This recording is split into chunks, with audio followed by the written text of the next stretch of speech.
The guest on today's show is Miki Kashtan. Miki is a practical visionary who's pursuing a world that works for all of us, based on the principles of feminist nonviolence. Miki is a globally known consultant and world-renowned teacher of nonviolent communication, convergent facilitation, and the philosophy of nonviolence. She is a founding member of the Nonviolent Global Liberation Community. She's also the author of The Highest Common Denominator and Reweaving Our Human Fabric. Miki also writes on a blog, which you can find at thefearlessheart.org. And while you're there, check out the library of amazing learning packets that Miki has assembled and that you can download right now. I invited Miki onto the show today because not only does she know what she's talking about regarding topics that are important to the Omni-Win project, but she's also living her principles in her day-to-day life because she recognizes that she is co-creating the future right now. In this conversation, we talk about the essential nature of nonviolence and nonviolent communication and how they inform Miki's vision for the future. We also talk about the important shifts that we'll need to make as a culture and as a society in order to create a world that works for all of us. And we talk about the changes and actions that you and I can take right now as individuals to start creating change in the world and in our own lives. Thank you so much for listening to the Omni-Win Project. This episode is recorded in June of 2022. Now, please enjoy my conversation with Miki Kashtan. So when I talk about nonviolence, I talk about it specifically in the context of living in a world of separation. So let me see if, because I think I'm understanding the essence of what you're saying is that nonviolence as a tool, as a methodology, especially the modern form, can be like very effective, but it's effective in the face of conquest. So I think that part of what you were saying is that of the people in the Americas where there was this massive genocide and entire civilizations and populations wiped out, part of what was happening is they were living in, let's say, peace, but not nonviolence, and therefore were able to just kind of get steamrolled by this conquest. Is that where that distinction of nonviolence not being the same as peace comes in? I think at least the way that I see it or what I'm trying to bring across is that nonviolence in a nonviolent world is very different from nonviolence as a response to violence. That makes a lot of sense. That clarifies a lot because, right, nonviolence works under the pressure of oppression. Yeah. That's when it is the most effective, and it's quite effective. Yeah, and it doesn't have to be specifically conquest. You know, one of this, a very small action that is not very well known by people. There, you know, everybody knows Gandhi, everybody knows the civil rights movement, but not that many people know about 2,000 women who staged the nonviolent protest in front of the Gestapo headquarters in Berlin. 2,000 women whose husbands or sons, or I don't really, mostly husbands, but not only husbands, were Jewish and had been kind of like their departure had been staved off by virtue of being related to German women. But there came the day when these men were picked up. And these women staged a nonviolent protest in front of the Gestapo headquarters. And it worked. The 2,000 men were released. Wow. Part of why this is powerful to have, missed this is, right, because we have like these famous nonviolence ones, but it seems like, oh, well, in the face of Nazis, find nonviolence wouldn't work. And yet we have it even working in this context. Like, for you, how do you understand why nonviolence is so effective? And by the way, I will make sure to add some different links here that can help people learn about Erica Chenoweth's work, about nonviolence and so forth. But for you, what is some of the essence of how is it that works? Why is nonviolence an effective tool? Yeah, so the three pillars of nonviolence, as I understand them, are courage, truth, and love. And at its deepest essence, it's integrating those at the level of thought, word, and action. And, one of the things that Gandhi said, and I'm not, it's going to be not exactly his words because they're not immediately available to me right now, but basically he says, if somebody cheats you 20 times, you're going to trust them the 21st time, because part of the creed of nonviolence is trust in human nature. And this is key. It's key, because essentially when you are functioning at the deepest level of nonviolence, you are appealing to the other person's humanity. Right. Yeah. You're not going to be able to force them. You are going to make it impossible for them to continue to act in the ways that they're acting, in large part in relation to their values, not in relation to your values. So I sometimes have used the term, pushing the powerful into a moral corner. Right. That makes a lot of sense. And it takes a huge amount of courage, but courage alone is not enough, because you can do courage while dehumanizing others. Every soldier who's ever fought in any war, it requires a huge amount of courage. Right. But it doesn't have truth or love in it. Right. And I could also imagine that various forms of nonviolent protest that we see today, quote unquote, nonviolent protest, people will bring the courage and maybe even bring some truth, but without bringing the love, that ability to convert the other person is hard to come through. Yeah. Yeah. And that love, its root is in the pre-patriarchal times of alignment with life. It's like, you are kin. No matter what you did, no matter how much harm you have contributed to, even to me, you remain kin. That's very deep. And, some people make a distinction between strategic and principled nonviolence. I don't, because I think principled nonviolence is more strategic, because its power comes from the moral dimension. Sure, if you don't mobilize the masses, it won't happen. But the moral dimension is also part of why you're able to mobilize the masses. In regular mainstream ways of attending to conflict or challenge or whatever, you try diplomacy or negotiation. If it doesn't work, you escalate to war. In nonviolence, there is a parallel escalation. You try dialogue, and if dialogue doesn't work, you escalate to nonviolent resistance. They're very parallel to each other.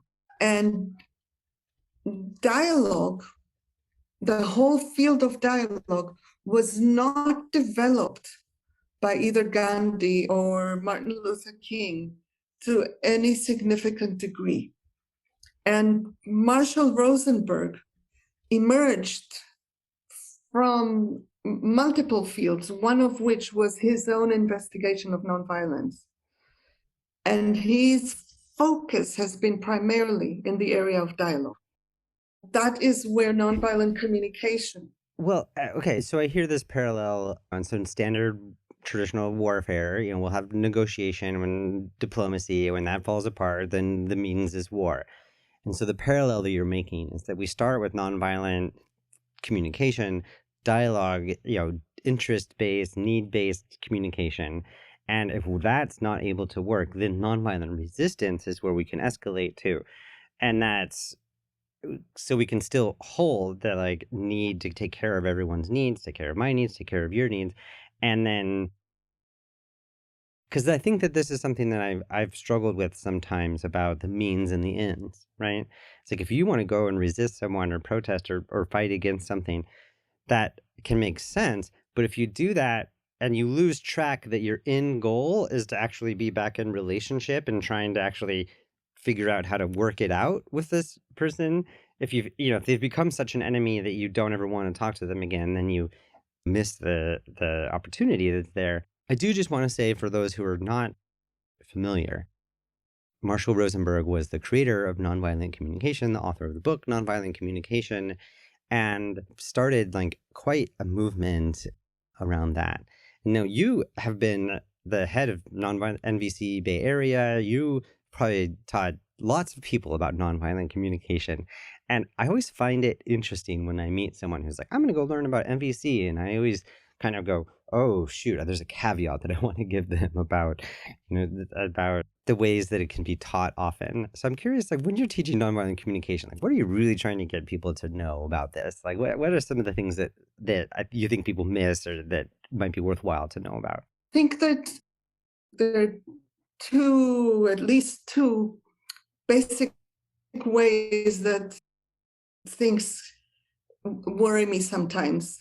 One is there's a set of practice tools that Marshall Rosenberg created, where you literally learn to practice how to shift from interpretation to observation, how to shift from thoughts to actual feelings, how to shift from talking about what should happen and all of these things to talking about what you really need, and how to shift from demanding what people should do to making a request where you're open to releasing the outcome. All of these things are practice tools to help you train your consciousness so that your authentic speech will realign itself with the deeper principles of nonviolence, of dialogue, of connection, of all of this. When people get into the practice tools being the thing, that is when I get worried about it, that people are learning something that is going to become a new right way to do something. Yeah. Wow. Yeah, that's a wonderful distillation of what I've observed. Yes. There's a second one that worries me, which is that the purpose of the whole thing is to realign us with life. And individually and collectively, as a species, to realign us with life. Because if we don't realign with life, we are on our way to extinction. So what does it mean? If you may remember that I said earlier, life emerges from flow, functions in togetherness, and results in choice. And what we have done with the patriarchal turn is this: that patriarchy emerges from scarcity. So we moved from flow to scarcity. Functions in separation. So we moved from togetherness to separation, and results in powerlessness. So we moved from choice to powerlessness. So if we want to realign with life, we need to walk in the opposite direction, restore choice from powerlessness, restore togetherness from separation, and restore flow from scarcity. And these are three distinct shifts. There are many others that emerge from them, but these are three huge and distinct shifts. And a lot of the way that some people teach NVC remains mostly at the level of restoring choice for individuals. So it's a kind of like becomes a kind of commercial personal growth where you learn to connect with your needs, and now you can have a better life. And if you go further, then you learn how to hear another person, and maybe you can be in dialogue. There isn't the deep engagement with what does it actually mean to restore togetherness?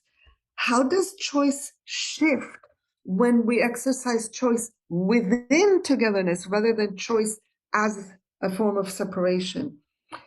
And what happens when we try to restore flow, where we can't just talk?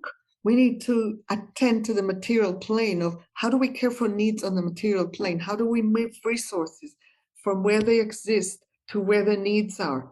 How do we sustain all life? How do we change our relationship with the non-human life? All of these things require deeper and deeper study and application of the principles of nonviolent communication well beyond the individual. It requires bringing in a systemic lens, understanding what has happened to us systemically so that we can orient systemically to creating new systems that are based on needs. So, for example, a decision-making system is a shift from either or to integration. All of our current decision-making systems are based on either or. And so integration is a key process because integration takes what you are saying, your perspectives, your needs, all of that, what I'm saying, my perspective, my needs, my concerns, all of that, and integrates a new whole from that. It's not give up something and I give up something, which is what compromises. It's together we create something new that integrates what comes from both of us into a larger whole. This is what convergent facilitation does so beautifully, where it can do it on a significant size group level, where what is important to everyone becomes the basis for a solution that will work for everyone. Then if you look at resource flow, you need to shift from incentive to willingness, meaning instead of getting people to do things based on, here, if you do this, we'll give you something. And then there's exchange, or you can accumulate, or whatnot. Instead of that, it's like, what happens when we take on the principle that we only do what is within willingness and capacity? Everyone on the planet. You get into an entirely different situation. So then you run into entirely new problems, like, what are we going to do about the garbage? I don't think there are going to be people who want to pick up the garbage. People pick up the garbage because that's the only way for them to get money to be able to buy food and keep a roof over their head. If you do away with incentives, everything needs to be reorganized in an entirely different way so that all the tasks that are necessary for living will be done based on willingness. That is entirely revolutionary. And the same applies to all the different systems. There are deep shifts. So if you want to organize information flow, right now information is controlled. If you shift from controlling information to full transparency so that everyone has access to all the information that's relevant to what they're trying to do, that's another revolution.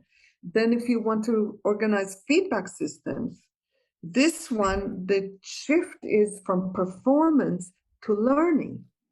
Right now, feedback is part of the incentive system and part of the control system. It's all intertwined. But there's no learning that happens. Real feedback is about learning.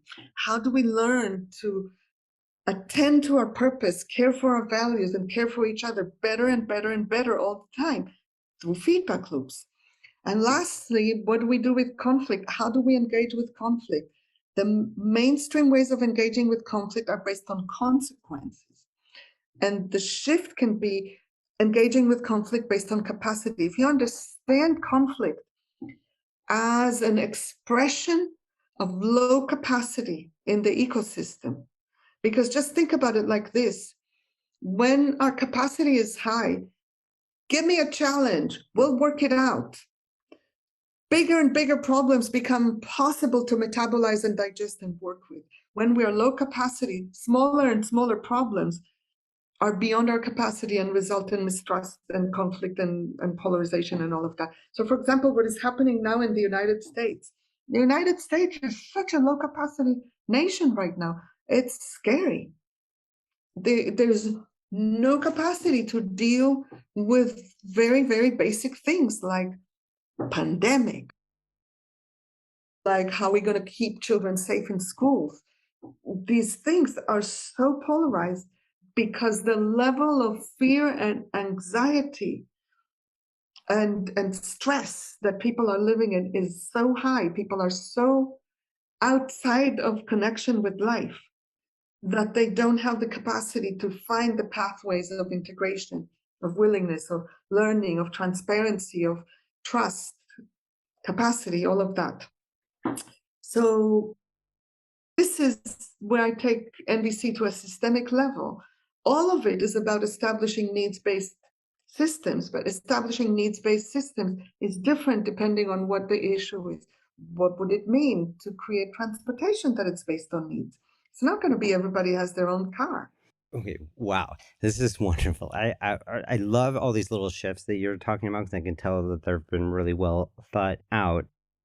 But it's sort of, again, I hear that there's the way I tend to think about this is, and this is actually where what gives me like some hope in the world, is that wow, there's just like a couple different like ways that we think about things that if we could tweak those, there would be like these cascading effects through various pieces in our. So, you know, for example, we're responding to conflict, instead of being like, what are the consequences for this? We said, oh, wow, it looks like there's some people here having a hard time. What do they need to be able to get their needs met better? You know, like it would be a different approach.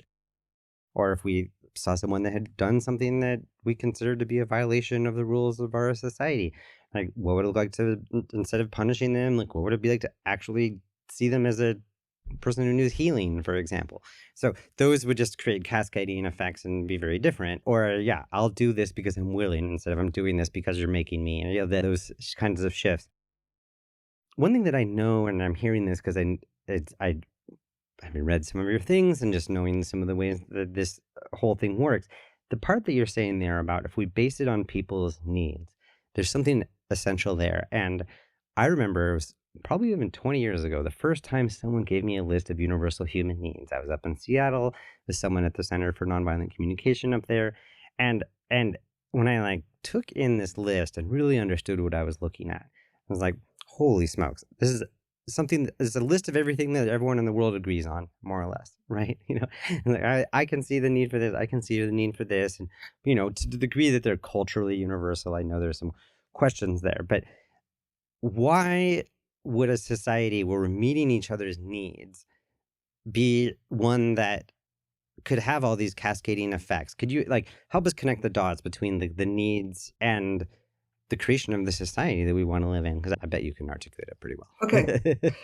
First of all, I want to say that for people who don't have an understanding of nonviolent communication or don't have the energy or capacity or desire to learn a whole system, I would say it's really, really, really simple and easy to think in terms of 4 basic needs. I will just say what those 4 are because I think everybody can remember 4 basic needs. Physical needs, freedom, connection, meaning, just that. And if you think deeply, and this is where we go back again and again to how we view humans and our understanding of human nature. From where I am, no one would engage in violence if their needs were met.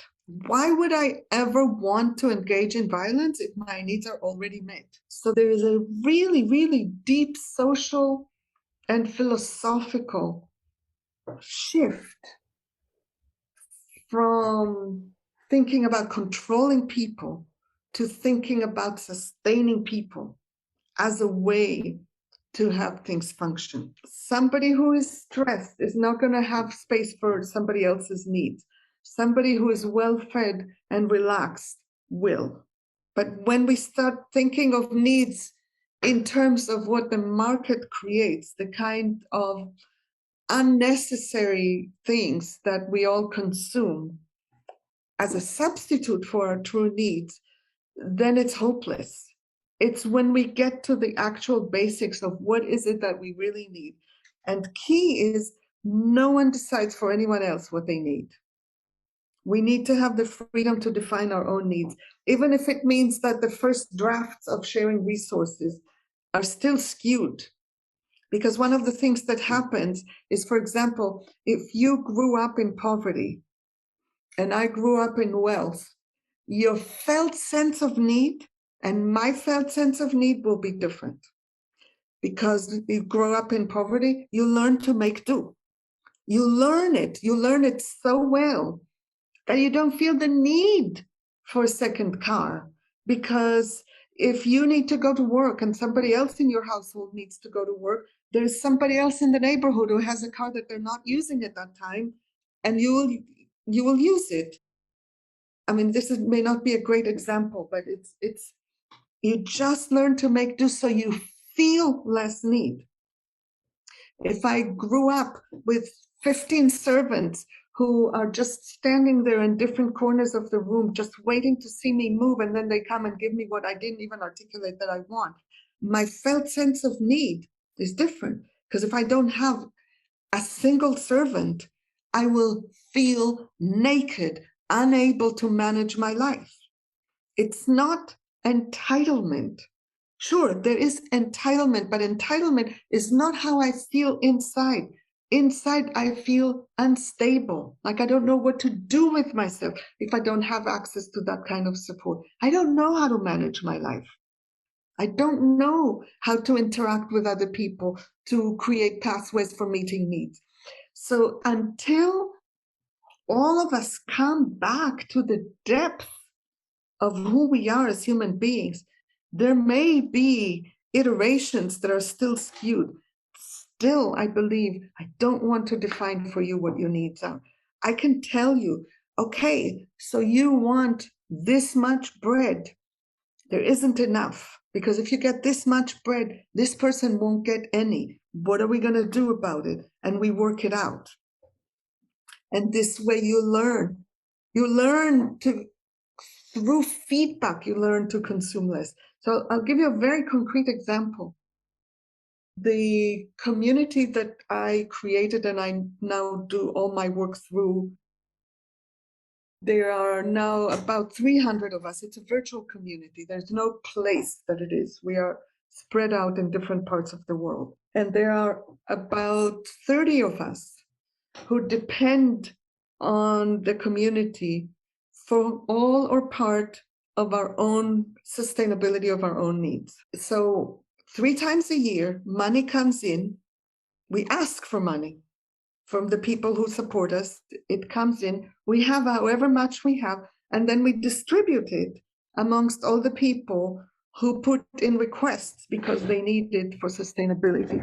And so far, every single time we have asked for money, what we received has been less than the sum total of the requests within the community. And so far, we distributed whatever money came, and we've survived. We're now doing it for several years. It's not a great scientific experiment, but the reality is that we have survived, which means that we have each and all somehow gradually been reducing our consumption to match the available resources. And suddenly we realized, instead of looking at it like, oh my God, we don't have enough coming in, what are we going to do? We suddenly see the gift in it, that it is aligning us with reducing consumption, which we all know, all of us who think about it, we know we need to reduce consumption in order to be able to stay as a species on the planet. It is not sustainable, especially what is happening in the United States of America. It's not sustainable. But this is like life gave us an opportunity to organically reduce our consumption through what is happening in real life. So, yeah, I think that in your book, Reweaving Our Human Fabric, I saw a phrase of, we want to find a world that honors and seeks to meet the needs of everyone. And I have had the rule of thumb that I thought of as like, if we could organize society on like, let's try to make it as good as possible for as many people as possible. Like, well, let's see what would happen. But needs is a little more effective because good is pretty subjective there. But part of what you're saying is that if we are getting clear about our needs, even though we're all coming from different experiences and we have different ranges of strategies to meet those needs, I need lots of cars, less cars, whatever. But as we do this then in community, as we're integrating it with other people and we're figuring out, I have needs and you have needs, eventually we're going to have to look at something that's there's a hard material limit here in a way, But by recognizing needs, it seems like you're saying that we can shift out of the scarcity mindset of like, how do we control all of these things? And instead really start recognizing with our interdependence how what we need can be distributed. And I guess in order to get to there, we need processes for communication. So maybe there's a chance here to the bridge to the governance question, but there was something you were saying that like we can get a group of people together and we can actually come to some agreement and alignment about how do we deal with these issues or how do we deal with this question. So can you tell us like a little bit about what that process of us like figuring out our alignment of needs, like the decision making is not either or, but is instead kind of getting us together a little bit? The piece that I want to talk about is this thing that I call mutual influencing, because I want to bring in a name of someone that I learned a huge amount from, which is Genevieve Vaughn, who has been researching what she thinks of as the maternal roots of the gift economy. And she thinks of us as a mothering species, which I love that image. And if you think about it, one of the things that are unique about humans is the length of our dependence on others. None of us would be here if there weren't people who unilaterally gave to us when we couldn't give anything back. So we are actually physiologically, biologically dependent on the gift economy. And then we reject it and move to exchange. But the capacity to orient to others' needs it's in our DNA and in our early experience in life. We were receiving unilaterally or we wouldn't be here. And so that means to me that when I hear of your need, it does something to me. My heart opens to you when I hear of your need, and I want to give to you. Simultaneously, when I tell you about my need, you want to give to me. When we remove the barriers of separation and scarcity that keep us from being able to work together on solving problems, our brains are designed for integration, for creativity, for innovation. We excel at solving problems that have multiple variables. That is one of the things that is unique to humans, is that we have big brains that have that capacity. Then it becomes an engineering problem, not a fight problem. Yeah, and we're very good at engineering. Gosh, there's a couple directions that I want to go here. And one, when it comes to engineering, part of me wants to like talk about your grand proposal that you put together about how do we like scale from like local to global government, and like how do we engineer a governance system where people get a voice. But then I also hear in this, as you talk about like wanting to meet each other's needs, there's something about the question about how do we get people to want to get into that willingness, right? We know that there are tools out there that can work and we can collaborate across our differences and we have the ability to do that. We also can tell that a lot of people think that they want that, but we're not using these tools very much. And part of it, I think, is people's like, not going to do it. And I don't see the benefit of listening to this person or talking to this person. What does it take as an individual or as a process to get from incentive to willingness on this kind of thing? So first of all, I want to say that think about it like this. If I'm one individual trying to embrace these principles, it's a mountain uphill struggle to get anywhere, because everybody around me is going to be suspicious and in separation and scarcity. It requires a huge capacity on my end to do this. And most people won't have that capacity. Now imagine that there are two of us trying to do this. We are already in it. So then we have each other to, lean on, and the struggle to climb that mountain is not as difficult. It's still very difficult because two people can get into a conflict like nobody's business. And dyads are weak structures. This is a topic of a whole other thing. So let's think 3 or 4 people. This is where I'm funding myself now. There are 4 of us living together, vagabonding together, and trying out every last bit of the things that we're talking about here. And we also write and document what we're doing a lot, so people can find out in all kinds of places. And it's much easier then, both internally, because 4 of us are already in agreement. And then when the 5th person comes, their threshold to cross is much lower. Remember when we were talking about it's easier to be nonviolent in a nonviolent world than to be nonviolent in a violent world? We are creating a seed of a seed of a seed of a possibility of living differently.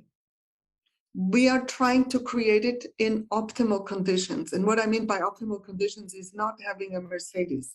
Optimal conditions for me is trust and togetherness. And we agree to look at everything that we're doing and learn from it, and look at it and learn from it, and look at it and learn from it. So we are dedicating a huge amount of energy to it. But the other people who come, visitors, the larger community, they benefit from what we are learning, and it's less hard for them. So there are certain things that people can do on their own. Most things are easier done within community. We are not meant to be individuals. We're meant to live in community. When there is a community and there is one person who is like, oh, wait a minute, I don't think, da, da, da, then the community can surround that person with love. So for example, we have a thing within our visitor system. We have a thing that if you come to visit us for several days, we're going to do this thing that we kind of like flippantly call forced receiving. For a few days, we're not going to let you do anything. We're not going to let you cook. We're not going to let you wash dishes. We're not going to let you take the garbage out or anything, so that you have an experience of unilateral receiving. And only after that are we going to include you in our way of doing things. And our way of doing things has nothing fair about it. We are striving for releasing fairness. We really operate based on willingness and capacity.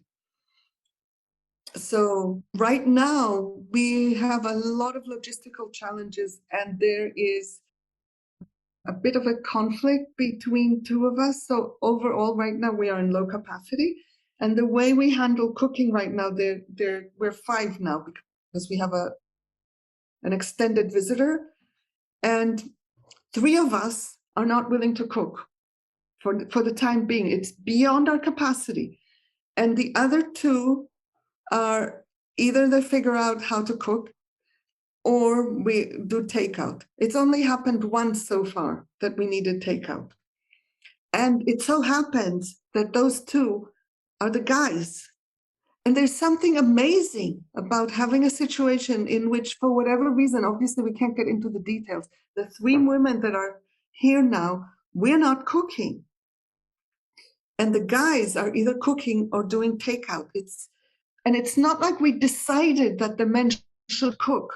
It's that when we look at the present distribution of capacity and willingness, that is what makes sense. And it makes sense to all of us. And if it doesn't, then we talk about it and we figure it out. But fundamentally, we have amazing flow at the level of running the business of our living together, because we are always seeing who's willing to do this, who has capacity, and if not, what are we going to do? And we're willing to let voids happen rather than somebody over mobilizing to do something and then have resentment. Wow. So as soon as you started talking about being the principled and you're by yourself, and then we into the 2 and then the 3 and the 4, I immediately started thinking, like, this is something that I've been trying to do. This project, for example, like kind of by myself, or has been there's something that's not working about it. There's a way that I need people to run ideas by, to ask for help. So anyways, I can feel this, and part of me is like, oh, that's interesting. So with this group of people, there's a way that you have not only found this values alignment and the principles and so forth, but you're also there to be each other's mutual support, and somehow without being all codependent with each other, I guess, basically. Somehow without making so I have to do all these things that these people depend on me, creating a new burden. Yeah. No, not at all. Yeah, it's we function very differently from the codes that are available within society. And all our resources are shared. In other words, our money is shared. We make life decisions together. Who goes to visit their, family, or who comes when? All of this we decide together. And it may look to people like, oh my God, I don't want that. That's fine. You don't have to. But people think it's harder, and it's actually easier. Yeah. I think something I want to snatch out of this idea here is these ideas of these principles and purpose, because I'm actually interested in learning more. One of the things that you're working on as a project is this idea of vision mobilization. And, I downloaded the packet. By the way, I'm just going to make a shout out that for anyone who's listening out there, there is an amazing library of resources, of information, and you can pay what you want with a gift economy. I'm going to make sure the link's here, but it's at Fearless Heart. Zero is fine. And zero is fine. And there's even a message there saying that, like, actually, if a bunch of people were getting this for free and sharing it and using it, that would be great. And so, anyways, there's a ton of resources for beginner stuff, advanced stuff. So, anyways, I was reading this packet about of yours about mobilizing vision, and it seems to me that a lot of what it's about is about getting clear about what the purpose is, and then building the principles and the practices out of that. And Totally. This for me is what I hear that as a strategy for navigating complexity, which is kind of like my theme right now. I'm happy to say, so here's the deal. One of the things that is keeping the existing system going is the idea that there's no alternative, which started a long time ago, but crystallized with Margaret Thatcher and Ronald Reagan in the 80s. It's called TINA. There is no alternative. Now you have the World Social Forum also forwards another world is possible. That is the world of no alternative vision. So the first step of liberation is to have a vision of something else being possible. The second step of liberation is seeing how far from that we are and mourning the gap. Then we do what we call capacity assessment. What are my strengths? What are my limitations? What openings are available to me in my life? What obstacles are there if I think about moving towards the vision? And based on that, I find a purpose for myself that is precisely what is mine to do to go towards the vision. And that purpose pulls me out of my conditioning, of all of these things, and allows me, gives me energy to keep moving. So then I create agreements, and I can be a person, can be an organization, a community, a church, a family, whatever it is. I create agreements that will support me in taking the action that will move me towards vision. That's a key process that we work with. And yes, our entire community functions in this way. And it's been really and truly amazing. Yeah. For those who are interested, is the guide that we can find online, is it something that we could do on our own, or are there upcoming courses or chances to do this with other folks? Okay. So first of all, in terms of the vision mobilization, there's a website. There is a course that was done that is recorded. There is a community that I mentioned. It's called Nonviolent Global Liberation, nglcommunity.org. It's not the most beautiful site on the planet, right? There is a way to join and become a friend and participate in the activities. People can get coaching in creating their vision mobilization structure, participating in various and sundry courses. There's a lot, and people can find all of that. And there are other things that people can do without having to get involved with this or that community or action. There are little things that people can do on their own. My favorite new one, and I'm actually slowly going to create a website for it. I call it Quit the Market. And it's, for me, the equivalent of the spinning wheel that was part of Gandhi's campaign. The spinning wheel was an activity that people were invited to do for 30 minutes a day that doesn't require any particular skill or any particular commitment, and simultaneously reduces dependence on large institutions. So in the case of India, if indeed enough millions of people were to do what Gandhi said, which is spin and weave your own clothes, the British textile industry would have collapsed. So it's a very small action with very radical potential. Similarly, quit the market. Every time we find a way to attend to our needs without having to exchange money, we reduce the GDP. We reduce the reliance on market. We make the markets more wobbly, and we go towards the possibility of restoring the commons. The commons are about people meeting their needs, material needs, not emotional needs, material needs, in relation with each other and land directly in community.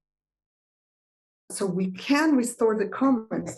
And so the idea of finding 30 minutes a day in which we look for strategies to attend to our needs that don't require us to go and buy something or sell something.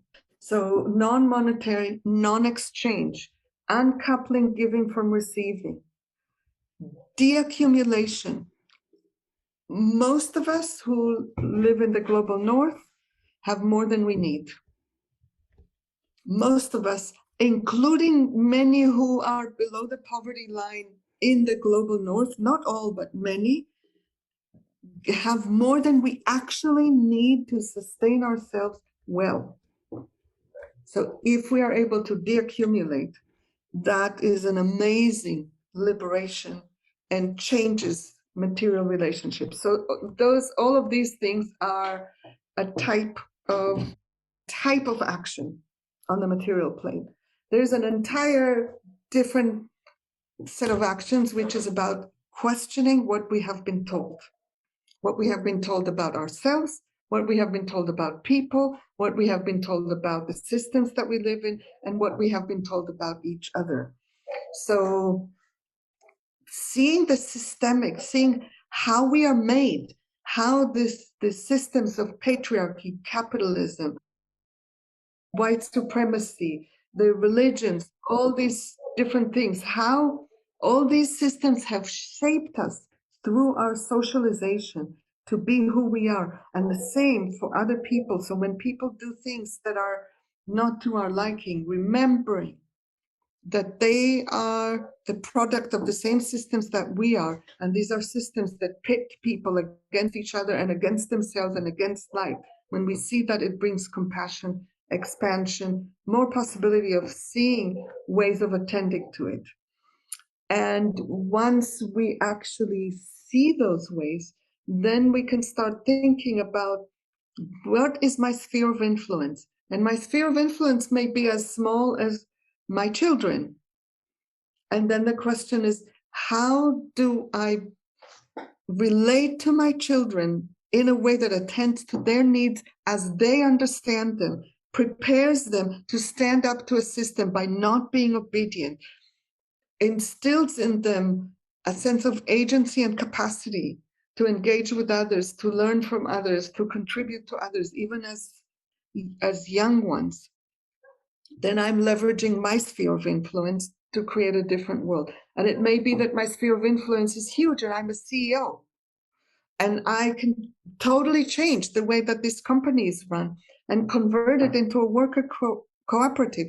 What my sphere of influence is not something I can change overnight, but how I act within it, what stories I tell myself. And from those stories, what actions I see are possible, all of us can do. So I think that is plenty, and I will leave it here from that perspective. And I will only say that, it's a joy to talk with you and to talk to people, and whoever the people are who are hearing. And if people are excited about what we're doing is really, really unusual and rare and small, and we could use all the support in the world. So there are many ways that people could plug in and get involved, support us with work, support us financially, and support us by doing the work elsewhere. Thank you. I just want to just really honor like your commitment to trying to spread this as widely as possible, and there's the generosity of that, and it's something that I think is key as part of this kind of Omni-Win movement. Is our current system would have us all competing with each other. So like I'm a Right. conflict resolution consulting firm, and it's better than this other one that's doing, or whatever, and then or marketing and our just differences. But actually, there's so much that we can do together and learn from each other and so forth. And so, for those who are interested in all these things that you just heard about, I'll make sure that I'll put all the links for all of that here with this episode. And I do want to just like lift up this thing about questioning what you've been told about all the different things. Now, that almost becomes one of those principles, like, do I actually understand why this is happening, and what is at the heart of this, and why is it, and like, am I in alignment with it? Because we do have choice about how we get things done and how we interact. I was listening to another podcast with you.